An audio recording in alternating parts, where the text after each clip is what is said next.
ملت خدمت کنم. بالکل.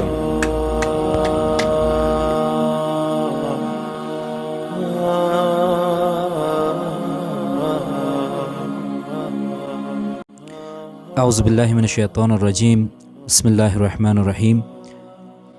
دوستان عزیز، به سلسله همکاری هایی که برادران مهاجر افغان از شهر فرانکفورت همراه ما کردن، این بار ما تصمیم گرفتیم که بعض کارها و یا بعض تجارت های کوچک را برای مردمان بی بضاعت مد نظر گرفته تا بتوانیم آنها را به پای خودشان استاد کنیم.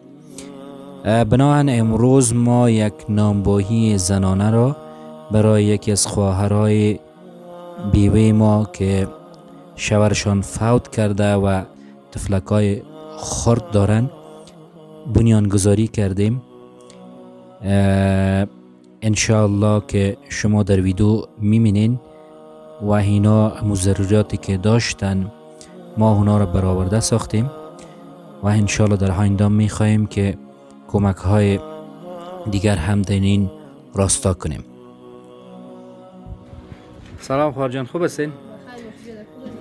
انشاءالله که چوب رسید دیگه نانبایی رو بخیر فعال میکنین. خیر ببینی بیادر زنده باشه و نمیره. خیر ببینی کمی کسایی که میره آورد بر من بیادر خیر ببینم. ما از طریق از این دیگه می تندور فعال میکنم بخیر می چیز روزگار میکنم. خوش شکر. انشاءالله که ما دایندام انشاءالله در نظر میگیریم دیگه. بخیر خداوند برکت برده در کار بار انشاءالله ایره فعال کنین. اما کسایی که کمک کردن دعا کنین انشاءالله که خداوند برام خداوند یک بازار در دنیا و آخرت نصیبشان کنه. سلامت بش خواهر جان. تشکر بسیار زیاد. دیگه اینا بخیر تندور همیج هستن دیگه نه؟